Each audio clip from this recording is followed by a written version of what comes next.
जय श्री हरि विष्णु, राधे राधे। दोस्तों, आप सभी का मेरे चैनल में बहुत बहुत स्वागत है। आज हम आपके लिए बृहस्पतिवार गुरुवार व्रत कथा लेकर आए हैं। तो कथा पूरी सुनिएगा और अच्छी लगे तो प्लीज़ लाइक, चैनल को सब्सक्राइब जरूर कीजिएगा। भारतवर्ष में एक राजा राज करता था। वह बड़ा प्रतापी और दानी था। वह नित्य गरीबों और ब्राह्मणों की सहायता करता था। यह बात उसकी रानी को अच्छी नहीं लगती थी। वह न ही गरीबों को दान देती थी और न ही भगवान का पूजन करती थी, और राजा को भी दान देने से मना किया करती थी। एक दिन राजा शिकार खेलने वन को गए हुए थे, तो रानी महल में अकेली थी। उसी समय बृहस्पति देव साधु के वेश में राजा के महल में भिक्षा मांगने के लिए गए और भिक्षा मांगी, तो भिक्षा देने से रानी ने इनकार कर दिया और कहा, हे साधु महाराज, मैं इस दान और पुण्य से तंग आ गई हूँ। मेरा पति सारा धन लुटाता रहता है। मेरी इच्छा है कि हमारा सब धन नष्ट हो जाए, फिर ना रहेगा बांस और ना बजेगी बांसुरी। साधु ने कहा, देवी तुम बड़ी अजीब हो। धन संतान तो सभी चाहते हैं, पुत्र और लक्ष्मी तो पापी के घर भी होने चाहिए। यदि तुम्हारे पास अधिक धन है तो भूखों को भोजन दो, प्यासों के लिए प्याऊ लगवाओ, मुसाफिरों के लिए धर्मशालाएं खुलवाओ, जो निर्धन अपनी कुंवारी कन्याओं का विवाह नहीं करा सकते उनका विवाह करा दो। और भी ऐसे कई काम हैं जिनके करने से तुम्हारा यश लोक परलोक में फैलेगा। परंतु रानी पर उपदेश का कोई प्रभाव नहीं पड़ा और वह बोली, महाराज मुझे ऐसा धन नहीं चाहिए जो मैं हर जगह बांटती फिरूं। साधु ने उत्तर दिया, यदि तुम्हारी ऐसी इच्छा है तो तथास्तु। तुम ऐसा करना कि बृहस्पतिवार को घर को लीपकर पीली मिट्टी से अपना सिर धोकर स्नान करना, भट्टी चढ़ाकर कपड़े धोना। ऐसा करने से तुम्हारा सब धन नष्ट हो जाएगा। इतना कहकर वह साधु महाराज वहां से अंतर्ध्यान हो गए। जैसे वह साधु कहकर गया था, रानी ने वैसा ही किया। 3 बृहस्पतिवार ही बीते थे कि उनका समस्त धन नष्ट हो गया और भोजन के लिए दोनों समय तरसने लगे, सांसारिक भोगों से दुखी रहने लगे। तब वह राजा रानी से कहने लगा कि तुम यहाँ रहो, मैं दूसरे देश को जाता हूँ, क्योंकि यहाँ पर मुझे सभी जानते हैं, इसलिए कोई कार्य भी नहीं कर सकता।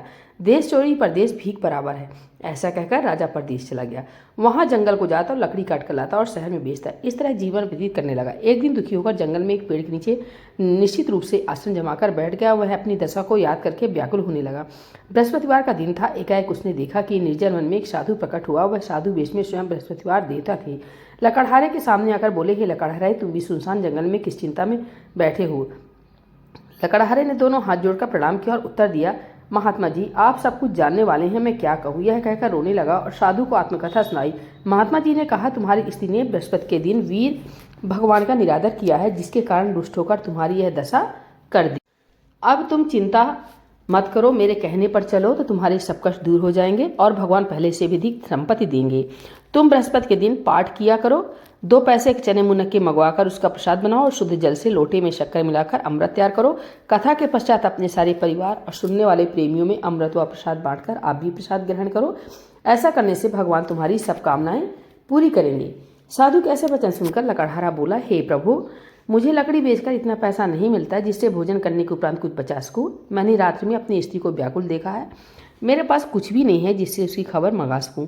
साधु ने कहा, हे लकड़हारे, तुम किसी बात की चिंता मत करो। बृहस्पति के दिन तुम रोजाना की तरह लकड़ियां लेकर शहर को जाओ। तुमको रोज से दुगना धन प्राप्त होगा, जिससे तुम भली भांति भोजन कर लोगे तथा बृहस्पति देव की पूजा का सामान भी आ जाएगा। इतना कहकर राजा ने कहा, साधु महाराज, मुझे कथा भी नहीं आती, मैं कौन सी कथा कहूँगी। साधु महाराज ने कहा, प्राचीन काल में एक ब्राह्मण था। वह बहुत निर्धन था। उसके कोई संतान नहीं थी। उसकी स्त्री बहुत मलिनता के साथ रहती थी। वह स्नान नहीं करती थी और न ही किसी देवता का पूजन करती थी। इससे ब्राह्मण देवता बड़े दुखी थे। बेचारे बहुत कुछ कहते थे, किंतु उसका कोई परिणाम नहीं निकलता था। भगवान की कृपा से ब्राह्मण की स्त्री की कन्या रूपी रत्न पैदा हुआ। कन्या बड़ी होने पर प्रातः स्नान करके विष्णु भगवान का जाप हुआ, बृहस्पतिवार का व्रत करने लगी। अपने पूजन पाठ को समाप्त करके स्कूल जाती तो वह अपनी मुट्ठी में जौ भरकर ले जाती और पाठशाला के मार्ग में डालती जाती। तब ये जौ सड़क हो जाते और लौटते समय उनको बीनकर घर को ले आती थी। एक दिन वह बालिका सूप सोने के जौ को फटककर साफ कर रही थी कि उसकी पिता ने देख लिया और कहा, हे बेटी, सोने के जौ को फटकने के लिए सोने का सूप होना चाहिए। दूसरे दिन बृहस्पतिवार था। इस कन्या ने व्रत रखा और बृहस्पति देव से प्रार्थना करके कहा, मैंने आपकी पूजा सच्चे मन से की हो तो मेरे लिए सोने का सूप दे दो।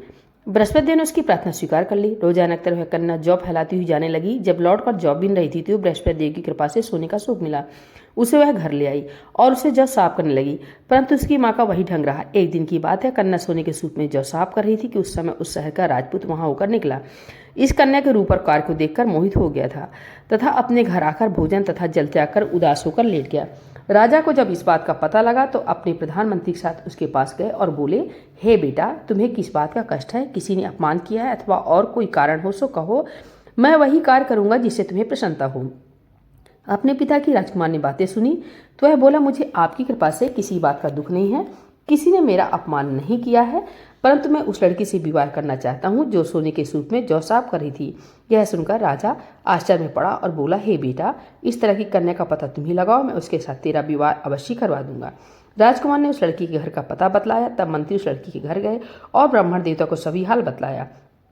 ब्राह्मण देवता राजकुमार के साथ विवाह अपनी कन्या का विवाह करने के लिए तैयार हो गए तथा विधि विधान के अनुसार ब्राह्मण की कन्या का विवाह राजकुमार के साथ हो गया।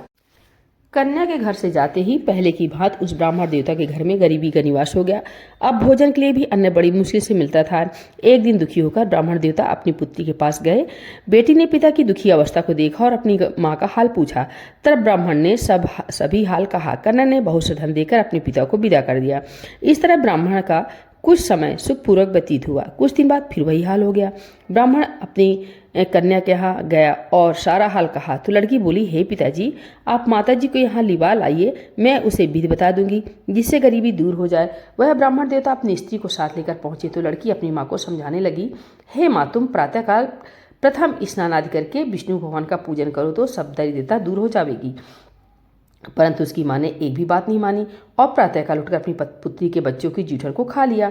इससे उसकी पुत्री को बहुत गुस्सा आया और एक रात कोठरी से सभी सामान निकाल दिया और अपनी माँ को उसमें बंद कर दिया। प्रातःकाल उसे निकाला तथा स्नान आदि करा के पाठ करवाया तो उसकी माँ की बुद्धि ठीक हो गई और फिर प्रत्येक बृहस्पतिवार को वह व्रत रखने लगी। इस व्रत के प्रभाव से उसके माँ बाप बहुत ही धनवान और पुत्रवान हो गए और बृहस्पति जी के प्रभाव से इस लोक के सुख भोग कर स्वर्ग को प्राप्त हुए। इतनी कथा कहकर साधु महाराज अंतर ध्यान हो गए। धीरे धीरे समय व्यतीत होने पर फिर वही बृहस्पतिवार का दिन आया।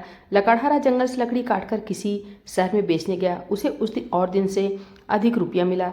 राजा ने चना गुड़ आदि लाकर गुरुवार का व्रत किया। उस दिन से उसके सभी क्लेश दूर हुए। परंतु जब दोबारा गुरुवार का दिन आया तो बृहस्पतिवार का व्रत करना भूल गया। इस कारण बृहस्पति भगवान नाराज हो गए। उस दिन से उस नगर के राजा ने विशाल यज्ञ का आयोजन किया तथा शहर में यह घोषणा करा दी कि कोई भी मनुष्य अपने घर में भोजन नहीं बनावेगा और न आग जलावेगा। समस्त जनता मेरे यहाँ भोजन करने आवे। इस आज्ञा को जो न मानेगा उसके लिए फांसी की सजा दे दी जाएगी। इस तरह की घोषणा संपूर्ण नगर में करवा दी गई। राजा की आज्ञानुसार शहर के सभी लोग भोजन करने गए, लेकिन लकड़हारा कुछ देर से पहुंचा, इसलिए राजा उसको अपने साथ घर लिवा ले गए और ले जाकर भोजन करा रहे थे तो रानी की दृष्टि उस खूंटी पर पड़ी जिस पर उसका हार लटका हुआ था। वह वहां पर दिखाई नहीं दिया। रानी ने निश्चय किया कि मेरा हार इस मनुष्य ने चुरा लिया है। उसी समय पुलिस को बुलाकर उसको जेल खाने में डलवा दिया। जब लकड़हारा जेल खाने में पड़ गया और बहुत दुखी होकर विचार करने लगा कि न जाने कौन से पूर्व जन्म के कर्म से मेरे लिए दुख प्राप्त हुआ है और उसी साधु को याद करने लगा जो कि जंगल में मिला था। उसी समय तत्काल बृहस्पतिदेव साधु के रूप में प्रकट हो गए और उसकी दशा को देखकर कहने लगे, अरे मूर्ख, तुमने बृहस्पति देवता की कथा नहीं करी, इस कारण तुझे दुख प्राप्त हुआ है। अब चिंता मत कर, बृहस्पतिवार के दिन जेल खाने के दरवाजे पर 4 रुपये पड़े मिलेंगे, उनसे तू बृहस्पति देव की पूजा करना तो तेरे सभी कष्ट दूर हो जाएंगे। बृहस्पति के वार के रोज उसे 4 रुपये मिले। लकड़हारे ने कथा कही। उसी रात को बृहस्पति देव ने उस नगर के राजा को सपने में कहा, हे राजा, तुमने जिस आदमी को जेल खाने में बंद कर दिया है वह निर्दोष है, वह राजा है, उसे छोड़ देना। रानी का हार उसी खूंटी पर लटका है। अगर तू ऐसा नहीं करेगा तो मैं तेरे राज को नष्ट कर दूंगा। इस तरह राज्य के सपनों को देखकर राजा प्रातःकाल उठा और खूंटी पर हार देकर लकड़हारे को बुलाकर क्षमा मांगी तथा लकड़हारे को योग्य सुंदर वस्त्र आभूषण देकर विदा किया तथा बृहस्पति देव की आज्ञानुसार लकड़हारा अपने नगर के लिए चल दिया। राजा जब अपने नगर के निकट पहुंचा तो उसे बड़ा आश्चर्य हुआ। नगर में पहले से अधिक बाग, तालाब और कुएं तथा बहुत सी धर्मशाला, मंदिर आदि बन गए थे। राजा ने पूछा, यह किसका बाग और धर्मशाला है? तब नगर के सब लोग कहने लगे, यह सब रानी और बांदी के हैं। तो राजा को आश्चर्य हुआ और गुस्सा भी आया। जब रानी ने यह खबर सुनी कि राजा आ रहे हैं तो उसने बांदी से कहा कि हे दासी, देख राजा हमको कितनी बुरी हालत में छोड़ गए थे, हमारी ऐसी हालत देखकर वह लौट न जाए, इसलिए तू दरवाजे पर खड़ी हो जा। रानी की आज्ञा अनुसार दासी दरवाजे पर खड़ी हो गई और राजा आए तो बांदी उन्हें अपने साथ लिवा लाई। तब राजा ने क्रोध करके अपनी रानी से पूछा, क्या धन तुम्हें कैसे प्राप्त हुआ है? तब उन्होंने कहा, हमें यह सब धन बृहस्पति देव की कृपा से प्राप्त हुआ है। राजा ने निश्चय किया कि 7 रोज बाद तो सभी बृहस्पति देव का पूजन करते हैं, परंतु मैं अब रोजाना दिन में 3 बार कहानी कहा करूंगा तथा रोज व्रत किया करूंगा। अब हर समय राजा के दुपट्टे में चने की दाल बंधी रहती तथा दिन में 3 बार कहानी कहता। एक रोज राजा ने विचार किया कि चलो अपनी बहन के यहाँ हो आवे। इस तरह निश्चय कर राजा घोड़े पर सवार हो अपनी बहन के यहाँ को चलने लगा। मार्ग में उसने देखा कुछ आदमी एक मुर्दे को लिए जा रहे हैं। उन्हें रोककर राजा कहने लगा, अरे भाइयों, मेरी बृहस्पति की कहानी सुन लो। वे बोले, लो, हमारा तो आदमी मर गया, इसको अपनी कथा की पड़ी है। परंतु कुछ आदमी बोले, अच्छा कहो, हम तुम्हारी कथा भी सुनेंगे। राजा ने दाल निकाली और जब कथा आदि हुई कि मुर्दा हिलने लग गया और जब कथा समाप्त हो गई तो राम राम करके वह मनुष्य उठकर खड़ा हो गया। आगे मार्ग में उसे एक किसान खेत में हल चलाता मिला। राजा ने उसे देखा और उससे बोला, अरे भैया, तुम मेरी बृहस्पतिवार की कथा सुन लो। किसान बोला, जब तक मैं तेरी कथा सुनूंगा तब तक 4 हरैया जोत लूंगा। जा अपनी कथा किसी और को सुनाना। इस तरह राजा आगे चलने लगा। राजा खटते ही बैल पछाड़ खाकर गिर गए तथा उसके पेट में बड़ी जोर का दर्द होने लगा। उस समय उसकी माँ रोटी लेकर आई। जब उसने देखा तो अपने पुत्र से सब हाल पूछा और बेटे ने सभी हाल कह दिया। तो बुढ़िया दौड़ी दौड़ी उस घुड़सवार के पास गई और उससे बोली, मैं तेरी कथा सुनूंगी, तू अपनी कथा मेरे खेत पर चलकर ही कहना। राजा ने बुढ़िया के खेत पर जाकर कथा कही, जिसके सुनते हुए वह बैल उठकर खड़े हो गए तथा किसान के पेट का दर्द भी बंद हो गया। राजा अपनी बहन के घर पहुंचा। बहन ने भाई की खूब मेहमानी की। दूसरे रोज प्रातःकाल राजा जागा तो वह देखने लगा कि सब लोग भोजन कर रहे हैं। राजा ने अपनी बहन से कहा कि ऐसा कोई मनुष्य है जिसने भोजन नहीं किया हो, मेरी बृहस्पतिवार की कथा सुन ले। बहन बोली, हे भैया, यह देश ऐसा ही है, पहले यहाँ लोग भोजन करते हैं, बाद में अन्य काम करते हैं। अगर कोई पड़ोस में हो तो देख आऊं। ऐसा कहकर वह देखने चली गई, परंतु उसे कोई ऐसा व्यक्ति नहीं मिला जिसने भोजन नहीं किया हो। अतः वह एक कुम्हार के घर गई, जिसका लड़का बीमार था। उसे मालूम है कि उनके यहाँ 3 रोज से किसी ने भोजन नहीं किया है। रानी ने अपने भाई की कथा सुनने के लिए कुम्हार से कहा। वह तैयार हो गया। राजा ने जाकर बृहस्पतिवार की कथा कही, जिसको सुनकर उस कुम्हार का लड़का ठीक हो गया। अब तो राजा की बहन के यहाँ प्रशंसा होने लगी।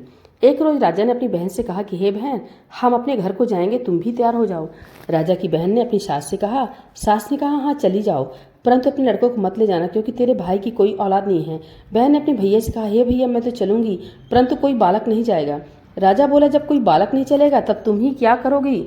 बड़े दुखी मन से राजा अपने नगर को लौट आया। राजा ने अपनी रानी से कहा, हम निर्वंशी राजा हैं, हमारा मुंह देखने का भी धर्म नहीं है और कुछ भोजन आदि नहीं किया। रानी बोली, हे प्रभु, बृहस्पति देव ने हमें सब कुछ दिया है, वे हमें औलाद अवश्य देंगे। उसी रात को बृहस्पति देव ने राजा से सपने में कहा, हे राजा, उठ, सभी सोच त्याग दे, तेरी रानी गर्भ से है। राजा की बात सुनकर बड़ी खुशी हुई। 9वें महीने में उसकी रानी के गर्भ से एक सुंदर पुत्र पैदा हुआ। तब राजा बोला, हे रानी, स्त्री बिना भोजन के रह सकती है, बिना कहे नहीं रह सकती। जब मेरी बहन आवे तो तुम उससे कुछ मत कहना। रानी ने सुनकर हाँ कर दिया। जब राजा की बहन ने शुभ समाचार सुना तो उसे वह बहुत खुश हुई तथा बधाई लेकर अपने भाई के यहाँ आई। तभी रानी ने कहा, घोड़ा चढ़कर तो नहीं आई, गधा चढ़ी आई।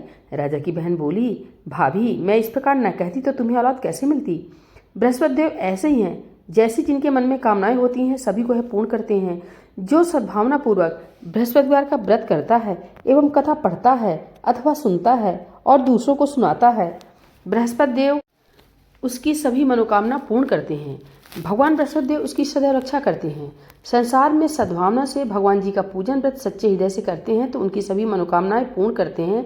जैसी सच्ची भावना से रानी और राजा ने उनकी कथा का गुणगान किया तो उनकी सभी इच्छाएं बृहस्पति देव जी ने पूर्ण की थी।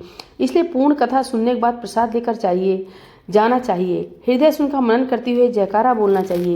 बोले बृहस्पति देव भगवान की जय, विष्णु भगवान की जय।